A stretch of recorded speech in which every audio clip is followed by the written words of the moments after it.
Mostafa, Professor of International Relations. Good evening, sir.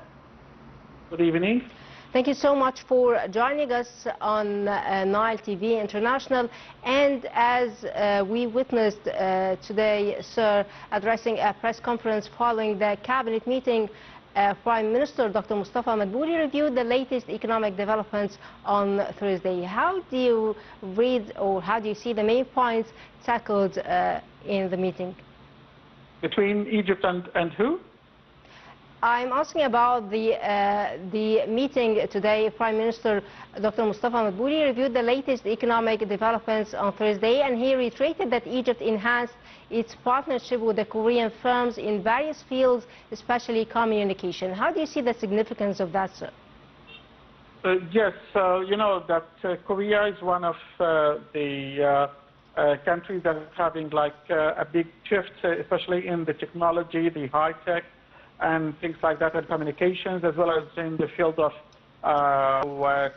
constructions, vessels, constructions, and so on, as well as in navigation, and a lot of things that already having like a benchmark in it. Therefore, South Korea is one of the most important partners with Egypt, especially from the Far East countries. And I think the volume of trade between the two countries reached around $3.3 billion by the figures of 2024. And this is why South Korea is one of the main investors in Egypt. And of course, they're having a lot of investments here. If you remember, we have the complex of Samsung in the Upper Egypt that is exporting to the whole world and made exports around $1 billion throughout Africa and the other regions in South.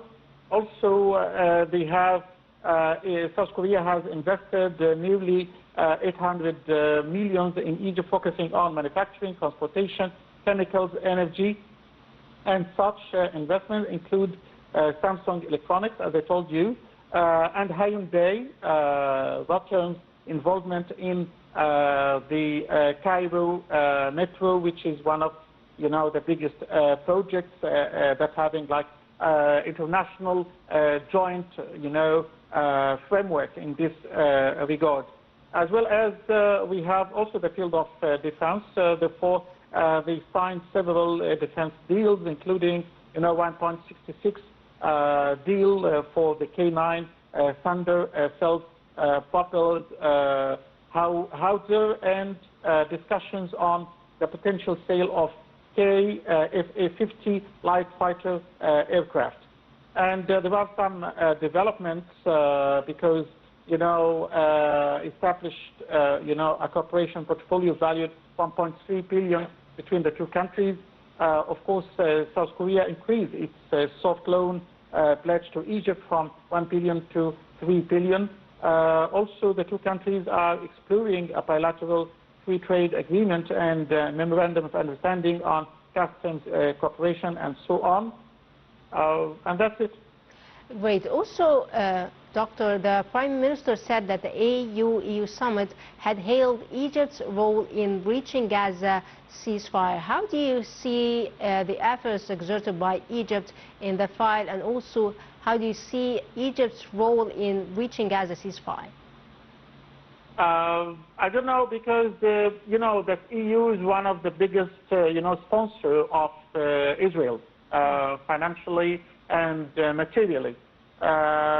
Sometimes I feel that their words are true. Sometimes I feel that they are untrue, because so far we found a lot of violations from the Israeli side after the ceasefire agreement on the 13th, and for the phase 2 and phase 3 are not achieved so far, as well as the Israeli violations also that are taking place on south of Lebanon, and what happened recently concerning the attack on a camp of the Palestinian refugees like a few days ago, and assassination of one of the leaders of Hezbollah in this regard.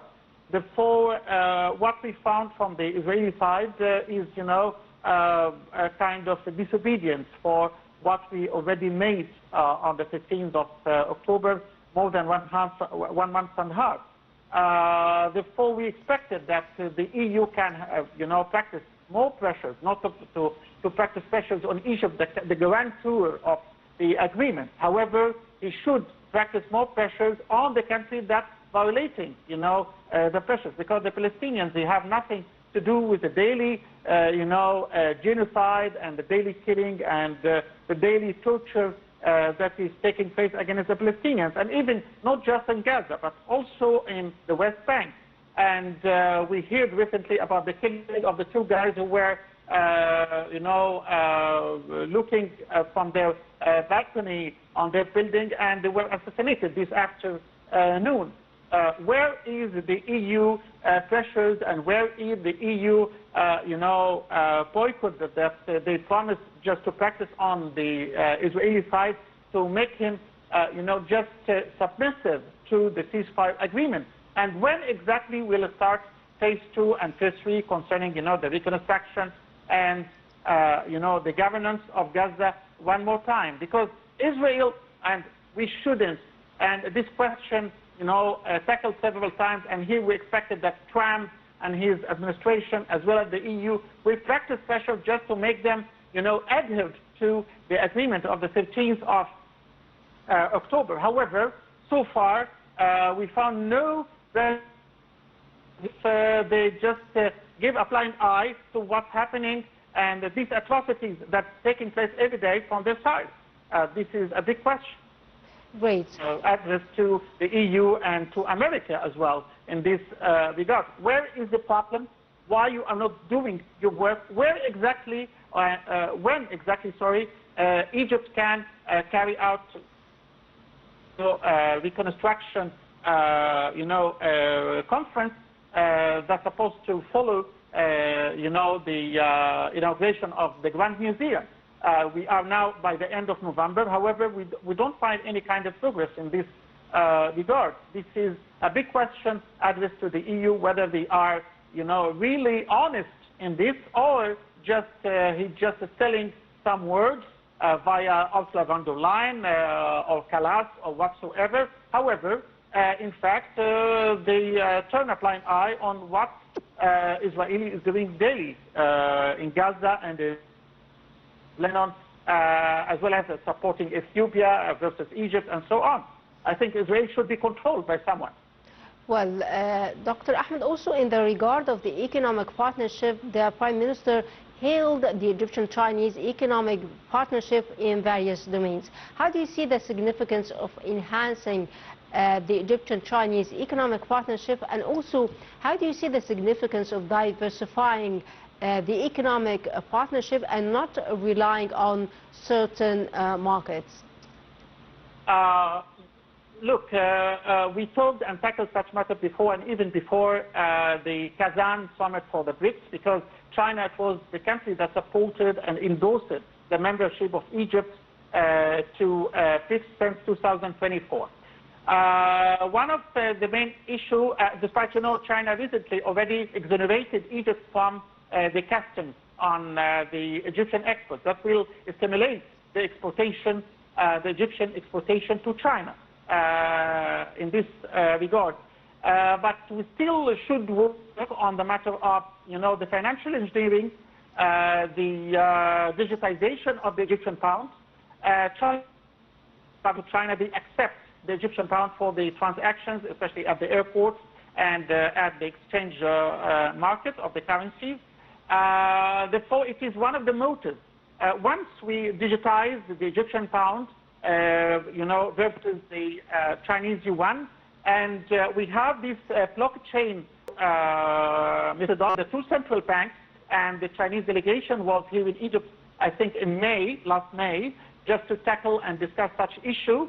I think it will, after Egypt and making, the economic relations giving, the expressions a different level of cooperation, because it will facilitate, if we already accepting the payment system and the applications that is already successful via the Chinese, borders. I think also it is another way that will stimulate also the tourism, but also we have in this regard, because China promised 500,000 of the tourists to Egypt to enjoy the tourism and the touristic advantages that we have, especially after the inauguration of the Grand Museum Yes. and the other issues. And the Chinese tourists, they are very eager to come to Egypt. However, we have a lack of the capabilities of the guides concerning the language, also the infrastructures in terms of the proper hotels. That means they just agree to figure, because we expected just 1 million of Chinese tourists to come to Egypt, because that tourism gushing directly cash flow into the Egyptian treasury, especially in hard currency and so on, that is needed for the development and so on, and for the economic growth.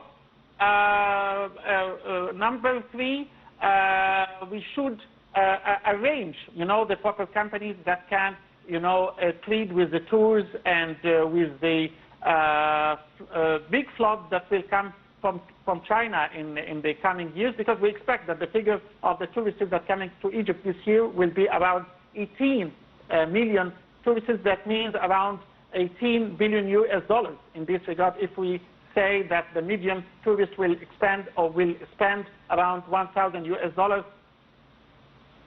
stay in Egypt. Therefore, and stimulate the trade between Egypt and China, services like tourism and so on, as well as in the field of the financial services, in the banking, in the financial engineering, in the matter of the addition of the Egyptian pound, the blockchain, so on. Therefore, China can stimulate its investment as well as its economic ties with it. Despite China is the biggest foreign investor in Egypt, with amounted to around $15 billion according to the Gafi figures in this regard. Well, Dr. Ahmed, also the Prime Minister pointed out that Egypt and Algeria approved to expand joint cooperation in developmental fields, and asserted that also Egypt and Italy had also agreed to boost joint investments in energy domains. How do you see the significance of the cooperation between Egypt and Algeria, and also Egypt and Italy in enhancing the joint investments in energy domains?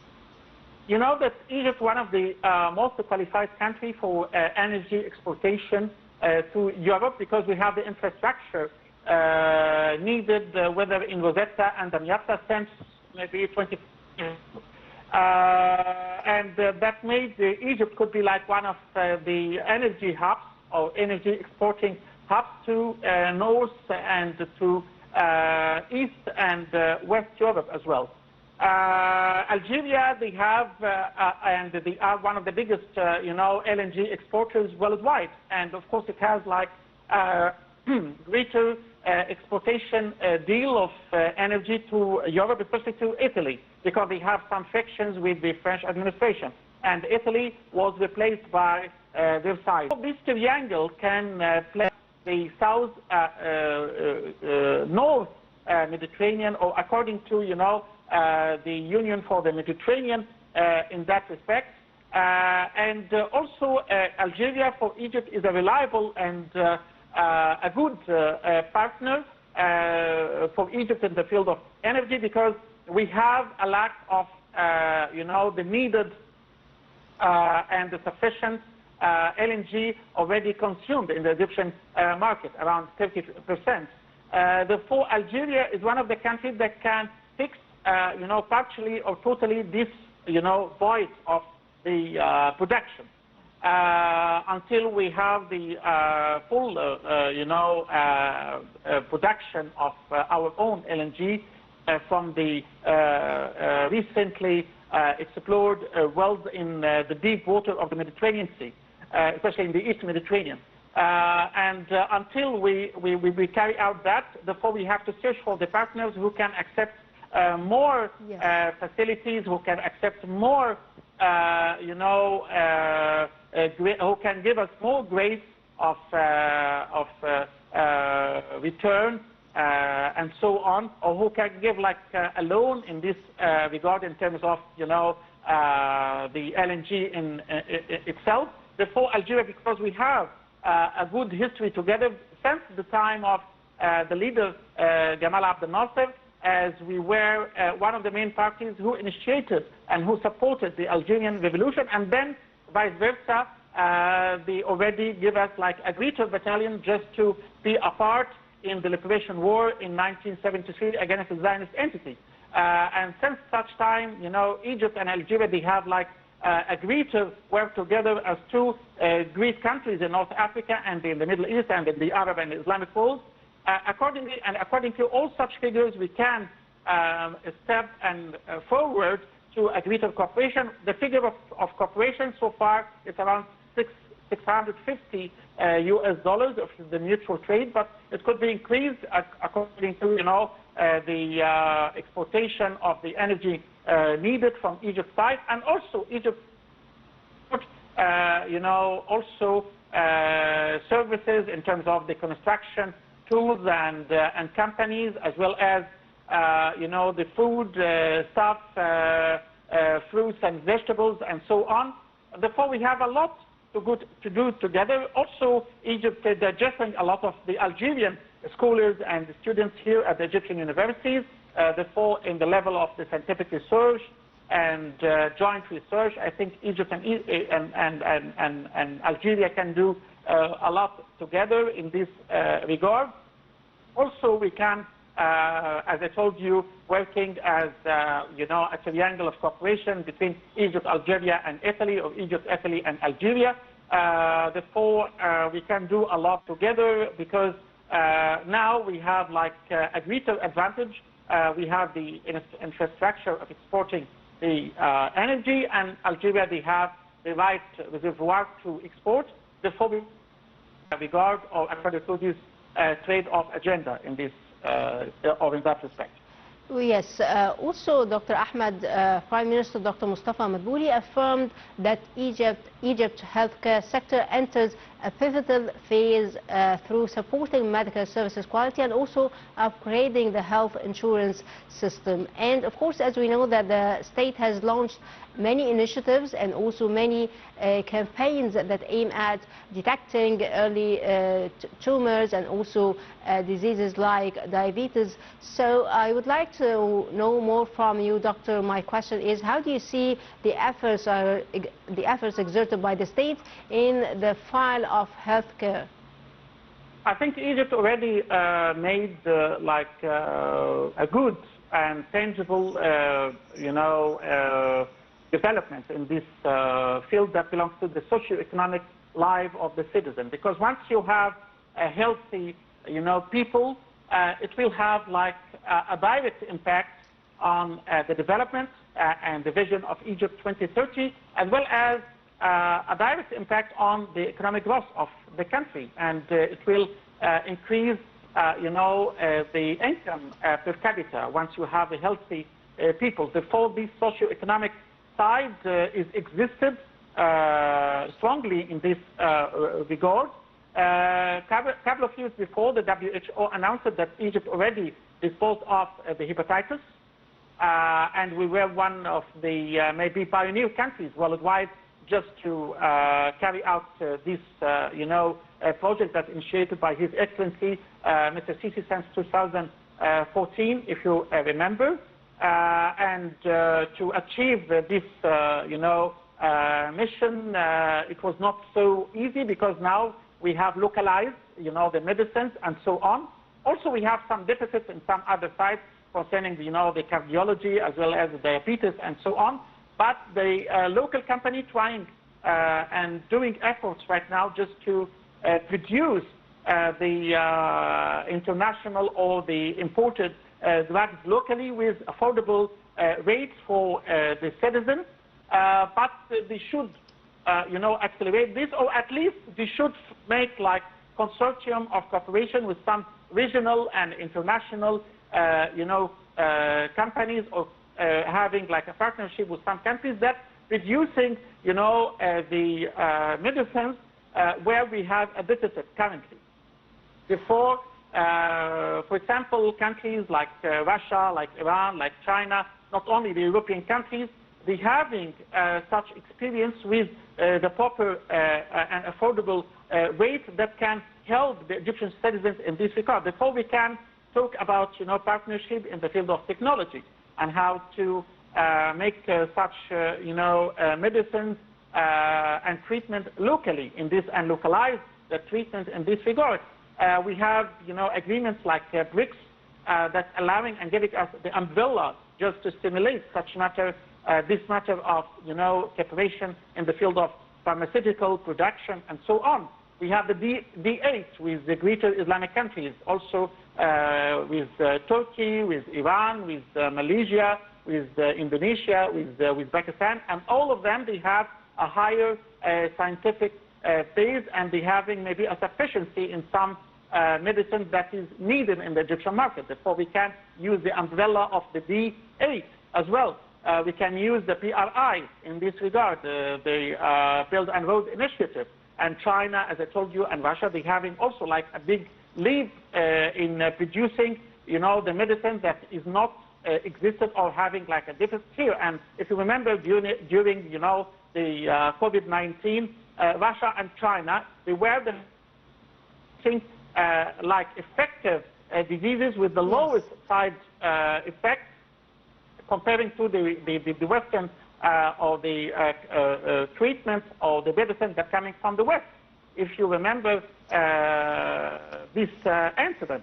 Therefore, according to such kind of, binational protocol of cooperation on this field, the field of health, the field of pharmacology, and so on, I think we can head in this regard without leaning on the West most of the time, because unfortunately there are some businessmen or producers is still having the license of the Western companies that they want to control, the lives of the Egyptian people and so on. Therefore, we have a lot of cards such to play in this regard, and I advise Dr. Madbouli and the Ministry of Health to carry out such issue, and we did that with full of courage during the corona pandemic, as the minister at such time already traveled to China, and there were some sort of hidden cooperation in that respect, and the result was amazing in this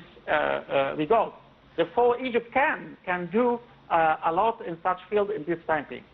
Well, also, Dr. Ahmed, one final question. Addressing the press conference, Minister of Planning, Economic Development and International Cooperation, Rania Al-Mashat, said the tourism sector had witnessed a surge in the number of tourists, especially after the JAM official opening.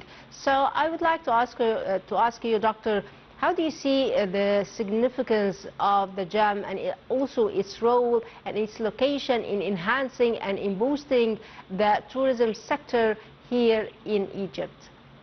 And I said that maybe in the second question concerning, how to enhance the trade between Egypt and China, because yes.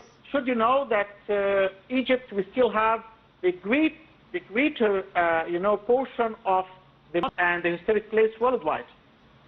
But at the same time, we don't have the right money or the right gains or the financial gains from this, comparing to Turkey, for example. Turkey each year, obtaining not less than 45 billion US dollars or in terms of, euros from the tourism itself. Why Turkey? Because they don't have, so much historical places or sightseeing like Egypt, but achieving maybe 4 times the gains or the profits of Egypt in this field. Therefore, here we have to talk about the infrastructure. We have to talk about, the propaganda, and the international PR that should be made via our embassies and via the Egyptians themselves who are traveling abroad, whether as a tourist, as students, as scholars, as researchers. We should be armored with, the cultural background to talk about Egypt properly and how to market for their own home country abroad. This is very important. Also, the cultural and the trade attaches should be armored with the right documentaries with different languages to propagate for Egypt, especially in the events that they are invited to attend and so on. This is like a joint work also between several ministries, the Ministry of Investment, Ministry of Tourism, Ministry of Antiquities, even Ministry of Higher Education. Yes. Should take a part of of course, the Ministry of Media, like what we are doing right now, because it is not like individual work.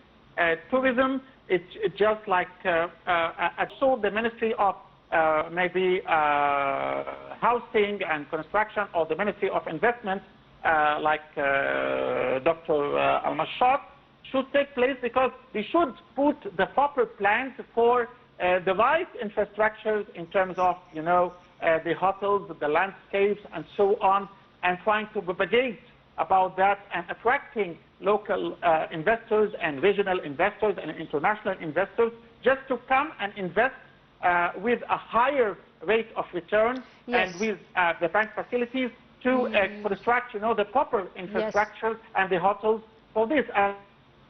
Yes, universities should qualify, the proper interpreters, as well as the tour guides and tour leaders who can work properly with them, qualified with the top level, of language and so on.